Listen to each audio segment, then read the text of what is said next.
Hi, hello. Welcome to the episode of Isaiah's Newsstand. It's your host, Isaiah Edwards. The date is July the 23rd, 2025. Hopefully this episode finds you well, in good spirits and high hopes. As for me, I'm doing pretty good. We've had a good hump day. I'd say we did a little bit of humping. We didn't get humped, and that's good for us. We like that. Hopefully your day was good. Hopefully you had a good Wednesday. Today's schedule is a little bit different for me. I won't get into the details. We'll divulge a little bit more tomorrow if everything goes well. Hopefully, knock on some wood. But yeah, I had to expedite my day a bit. So I got out early, called out early for the day. Got out a couple hours early. I really wanted to get a pump in, so we went and we did some working out. Now, this workout was a bit different. Also, work was fine. It was good. We were in and out. It was super slow. I even had time to hang out with maintenance, good old days. But after work, we did a modified workout. So essentially, it was lighter in the sense of we only did an hour, but I tried to make it heavier in terms of the weight training just being a little bit more for a Wednesday. So, we hit the Smith machine. We did our sets there. That felt good. Also, I'm still a little timid. I'm still a little bit, scared, if you will, just worrying about my back. I don't, I seem to keep cycling, and I mentioned this the other episode, how I'm thinking about making some changes to the routine. So I'm kind of just trying some things out, doing a little hokey pokey. So far so good. So, hopefully we'll really see the rubber will meet the road come Friday. You know what I mean? When we're really doing the heavy lifting weekend. But, hopefully I come up with something that allows me to do the things that I want to do in the gym and not hurt myself. That's really the goal, but, I'll keep you posted as I, often do. But yeah, after that, we came home and, now we're here, we're yapping it up. So that's been the day so far. It's been good. I do the thing where I constantly compare, this day of the week to the previous. And I feel like I'm in a better spirit, in a better sort, so to speak. So I'm happy about that. Also, I feel physically better. So that's good. Clap it up for all of that. We're better mentally. We're better physically. We're so back, baby. Hopefully it stays that way. I really just want to finish strong for this July, going to August, hopefully feeling good, and keep the vibes high. That is the goal. That is the motion. So yeah, on that note, let's go ahead and do our startup, and let's get into some news.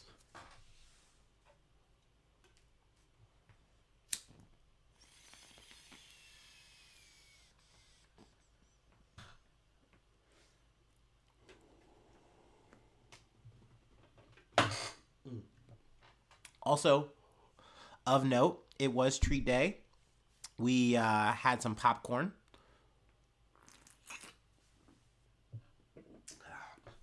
So that was pretty good. I love free popcorn, so that's always yummy.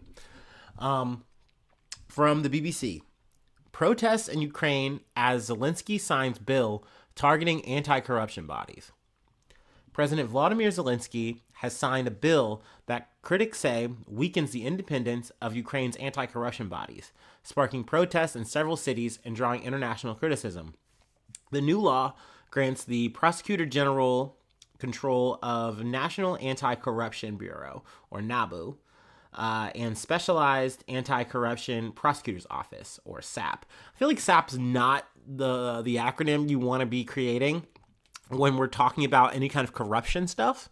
I feel like you look at that and you put that on the paper and you go, ooh, maybe we change the name because we don't want to be SAPs. But hey, it is what it is. Maybe that's just a translation thing. I don't know. But anyway, and critics say it undermines their authority. In an address on Wednesday, Zelensky said both agencies would still work, but needed to be cleared of Russian influence. I don't like the sound of that, dude. It's one of those things where, sure, maybe. We've definitely seen it on both sides of just infiltration from, either Russia or Ukraine on the other side, doing this shit, that shit, espionage stuff. But I don't know. To me, this feels like more of a move to protect some of the people who are being targeted by these corruption offices and less of a move to protect Ukraine as a whole from Russian interference, so to speak. So, yeah, and I think a lot of people are in agreement with that. Most importantly, the people of Ukraine, they're coming out and saying, boo, this fucking sucks. It's one of the first times that people have come out in mass against Zelensky, and I feel like that's something of note. After the bill passed, hundreds of people gathered in Kyiv for the biggest anti-government protest since the start of Russia's full-scale invasion in February of 2022. Demonstrations were also seen in the cities of Lviv, Dnipro, and Odessa. We chose Europe, not an autocracy, said a poster held by one demonstrator. My father did not die for this, said another. Ukraine's chief prosecutor, Zelensky loyalist Ruslan Kravchenko, will now be able to reassign corruption probes to potentially more pliant investigators and even to close them, which it's like, okay, so that's counterintuitive to stopping corruption by just saying, hey, we're actually going to interfere, supersede this, and just cut it out. I think also I might be getting this wrong in terms of the person, but I believe this Ruslan guy is also a person who's of target of these, or, offices, organizations. And it's kind of being thought that it's like Zelensky is getting involved to block for him by putting the kibosh on these two organizations. So it's not looked at very well. You know what I mean? And just pushes leading up to this moment have also been just like a really bad mark on Zelensky's administration, being like, why are you guys so worried about stopping these, anti-corruption organizations when this is something that like the EU has charged us to do? We need to do this. This is not a good look. And your only counter is, well, I got to stop the, how do you say, Russian interference, Russian influence. We're being infiltrated by Russia. We have to stop this. So that's why I say that narrative is kind of stinky. I don't know if there's really any real merit to it. So yeah, it's not looking good in that regard. Though I don't know if this is really going to change anything. It just might be one of those things historically where we look back to and say, oh, well, this is kind of the start of where people really start losing interest in Zelensky. Because at the end of the day, they don't want, like the quote said, they don't want an autocrat. They don't want a dictator. They don't want to be controlled like this. They want to do what they can to get through this fucking war, more or less, right? And this is not what people want to see. But granted, I always have this thought when we're talking about corruption, because usually I'm picking this up from some like Western, news, outlet, what have you. So it's always funny. Like in this situation, I initially heard this from the BBC, and it's like, yeah, like fucking London, like the fucking UK isn't fucking, neck deep in fucking corruption. Like the fucking US isn't, in the same fucking boat or worse. Like, you know what I mean? You can insert country here, and I definitely feel like I hear this for a lot of like Asian countries out of said news outlets, where it's just like, oh yeah, a lot of corruption here and there, and da da da da. Like, oh, okay, buddy, all right, okay, governor. So it is kind of, I feel like, a hypocritical thing to point the finger at these countries and say, you guys have to do better. But I have heard a lot of stories out of Ukraine where the corruption is very high, and naturally, especially in a war situation, you don't want to see people literally raiding the barracks, taking everything type shit. I'm, just kind of being metaphorical here, but essentially using the conflict to their own individual means and gains. But then you have a situation where literally there's a guy up top potentially doing that, and then he's running defense against these anti-corruption organizations. That's, once again, a very bad look. So I wanted to start there, cover that. We can move on to another update, going to LA. From CNN, driver accused of ramming into LA crowd, charged with 37 counts of attempted murder, prosecutors say. Los Angeles prosecutors announced felony charges on Tuesday in connection with a car crash outside a nightclub over the weekend that injured at least 37 people, and led to the driver being shot.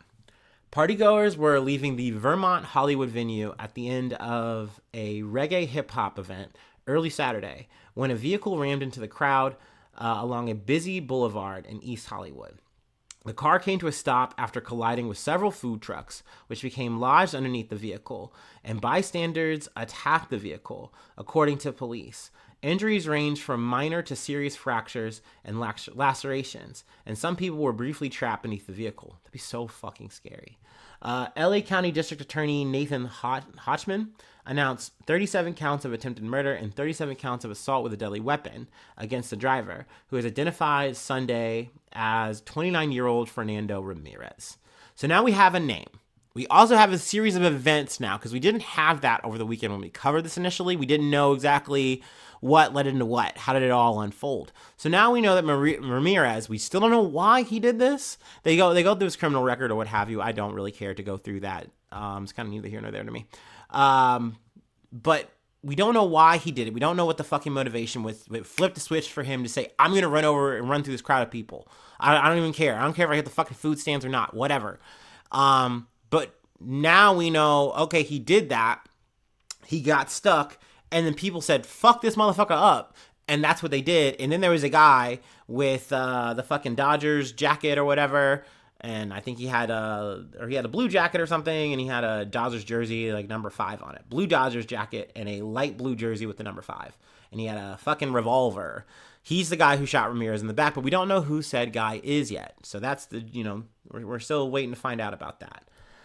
But yeah, we just have a little bit more information now. So at least that's good. Ramirez has been, charged. So there's that. And we will see how this trial goes, and we'll see if we find the mystery gunman as well.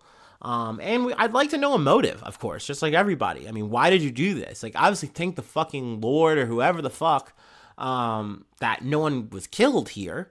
But obviously, like, this is so traumatic. This is so scary. You're just trying to have a fun night out.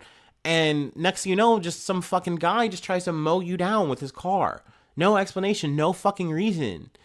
Or you just want a fucking taco or something, on the post-game shit. Like, what the hell? So, definitely would like to come back with more information on this, and hopefully we get the opportunity to do so. Let's see. We're going to move on to our last major story that I had, at least off, that we have set. Excuse me. From Yahoo News, Brian Kohberger sentenced to life in prison without parole. Live updates after victims' families tell Idaho killer, you're going to go to hell. Brian Kohberger was sentenced on Wednesday to life in prison without the possibility of parole in the 2022 killings of 4 University of Idaho students. The murder victims, Madison Mogan, Kaylee Gonclaves, Xana Kernodle, and Ethan Chapin, were found stabbed to death in their off-campus rental home in Moscow, Idaho on November 13th, 2022. Prosecutors laid out key DNA evidence, surveillance footage, and cell phone records that link Kohberger to the killings. Kohberger, 30, was expected to go through a lengthy and highly publicized trial in August, but in a surprise turn, he pleaded guilty on July 2nd as part of a plea deal to avoid the death penalty. He got 4 consecutive life sentences plus 10 years for a charge of burglary, in addition to fines totaling $270,000. There's more details, of course. There are some, not witness testimonials, but, family testimonials, or, talking to Kohberger, talking at him,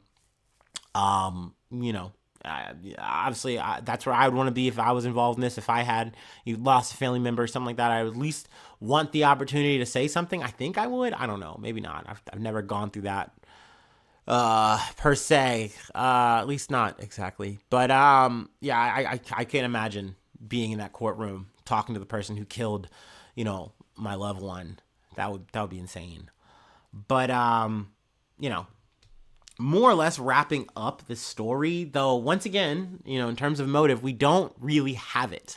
I think, looking at this shit from, documentaries, podcasts, whatever, maybe you can kind of sculpt an idea of what's going on in Kohberger's head, but he hasn't said anything as of yet. Maybe he's going to have a tell-all one day or something like that, because, how the fuck else are you going to be paying off a fine of $270,000? But, I don't know. We'll see. We'll see what comes in the future if we do wind up revisiting the story. But, the sentencing does add up to what, more or less everyone was saying and expecting, that he was going to obviously do life, without the possibility of parole. So, obviously it's fucked up as the prison system is. We always wind up talking about this. For someone like Kohberger, what is rehabilitation? I don't know. I really don't fucking know. It seemed like this was like his magnum opus was doing this shit. Once again, that's me obviously speculating. I don't fucking know. But, it seemed like he was like, I'm learning all this shit about crime. I actually want to fucking do the shit. I don't know. So who's to know if there was actually any kind of rehabilitation for someone like him. But that being said, that's neither here nor there. And, my thoughts and feelings on the prison system, we'll say that for another episode, another time. But yeah, let's go ahead and do our last break. And then we're just going to do kind of a light rundown to close it out. I don't really have any more, but there are, there's more news. Obviously there always is. But yeah, let's go ahead and take our last break.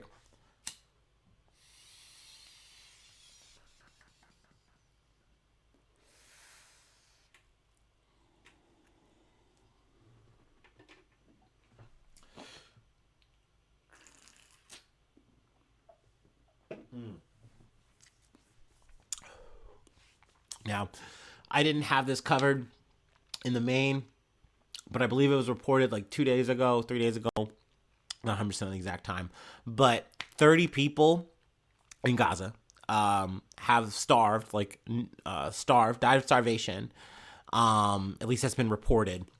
Now, this is a number thing that Israel is saying, no, that's not happening. They're getting so much food. And I got to say, this is a bit of an aside, obviously. But I've gotten to the point, because I listen to the BBC, listen to some sort of news every day, and almost every day they will have, all sides kind of fucking covers that they try to do. They'll try to talk to some freelance journalist who's in Gaza. They're telling their life story, on some kind of recording, saying what's going on.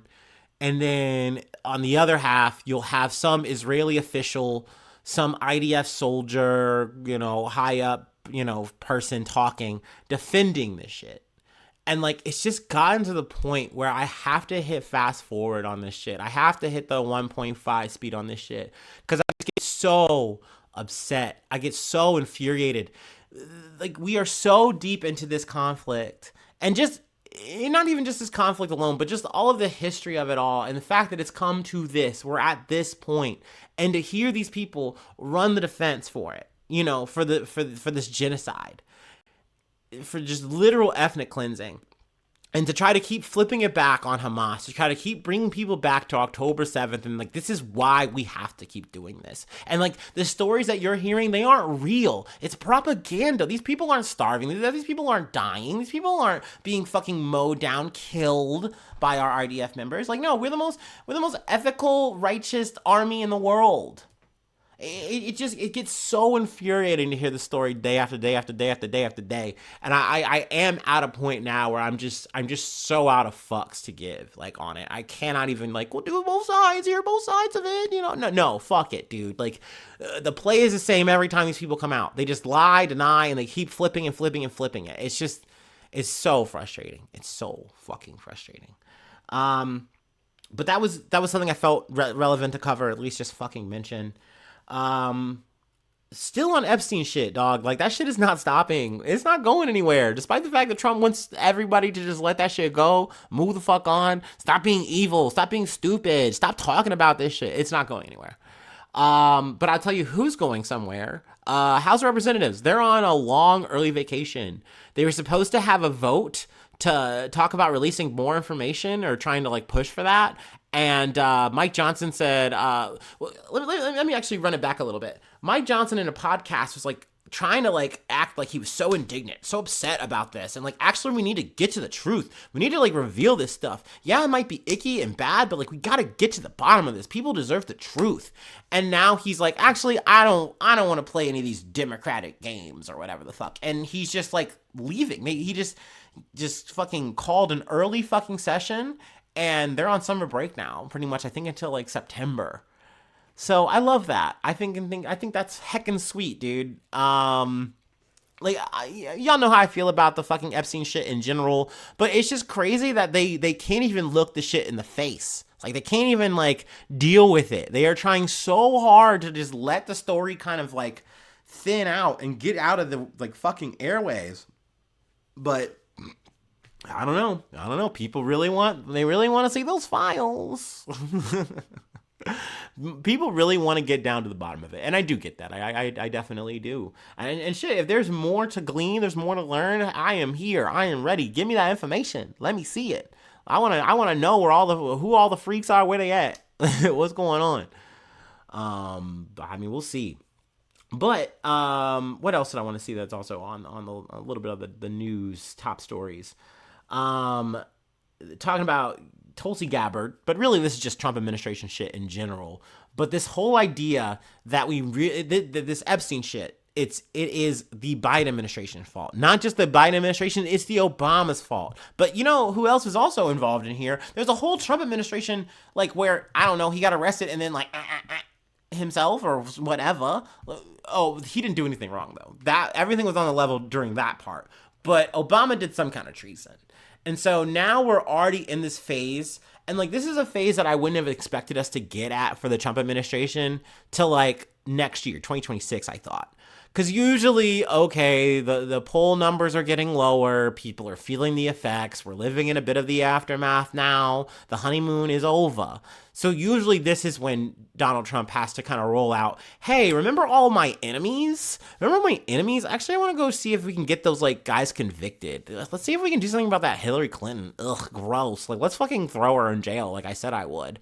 And then he gets, you know, a little bit more attention, a little bit more positive buzz because his fucking MAGA hogs, they oink to that shit. They love that shit. But he's got to pull the fucking parachute early, dude. We're not even, like, off of year one yet. And I think because of this Epstein shit, it's kind of bowled his ass over in a way that he didn't expect. He's already like, I gotta fucking blame the Dems. I gotta fucking say the Democrats gotta go to a gulag and fight to the death because they're bad. They're illegal radicals. And, you know, we gotta stop that shit. Don't worry about whatever the fuck I'm doing wrong.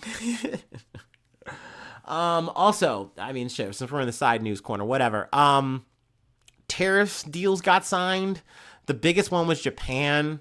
I think the Philippines are also mentioned, and there might be another country.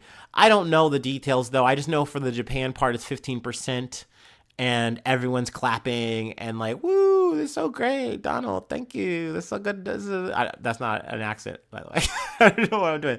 Like, hey, you're so good, dude. You're helping us out here. Like, bro, he set this tariff that's already bad. Like, and yeah, he talked down from, like, I don't know, like a 20 number, you know, a 20% number or whatever the fuck, but like 15 is not good. It's crazy that, like, the markets are responding even, like, positively to this. But, like, once again, you just have this fear, and I think the market is reflecting this, of just, like, we don't know what this motherfucker's gonna do, so even if it's bad, at least it's less bad than we thought, and we'll take it. That being said, we'll see. I think, what was it? You know, August 1st is the deadline. So, I mean, we'll see. A lot of countries still haven't met it. So we'll see what Donald Trump is going to do about that. So yeah, I mean, you know, there's more news out there, but that feels good. I feel good, you know, leaving it there for now. If you'd like to help out, support the effort, I do have a Patreon. Patreon.com/IsaiahNews. Become a newsie today. Free ways to hit me up, IsaiahNews1@gmail.com. Feel free to follow me or the podcast on any of the socials. Subscribe to the YouTube. That's a free way to help out. Follow on TikTok. Follow on Spotify. Follow on Apple Podcasts. Whatever platform you're listening on, I should be there. Hit the like button. Leave a cool comment if that's available. Sharing is caring. It's always a good way to help out. Spread the word. And all the stars are always helpful as well. Thank you for that. But even if you choose not to do any of that, even if you don't even listen to this, even if you're not even listening to me right now, you've already just turned it off. That's okay. I appreciate the people who just tune in for like a minute just to say, hey, I gave you a view. You're welcome. Goodbye now. I'm going to listen to real shit now. I'm going to, I don't know, listen to the Goo Goo Dolls. I don't know why I said that one. No one here is listening to the Goo Goo Dolls, but like maybe me. But, you know, do whatever. I appreciate you just being a clicker. I appreciate you being a lurker who just like hangs out, doesn't comment, doesn't say anything. That's fine. That's my vibe when I'm looking at media, listening, watching media, whatever, you know? But, overall, I'm just thankful that you are a part of this project with me. It's really cool. So thank you so much. Thanks so much for tuning in. Thanks so much for being a friend. And hopefully I see you soon for some more good news. I love ya. Bye-bye. Mwah.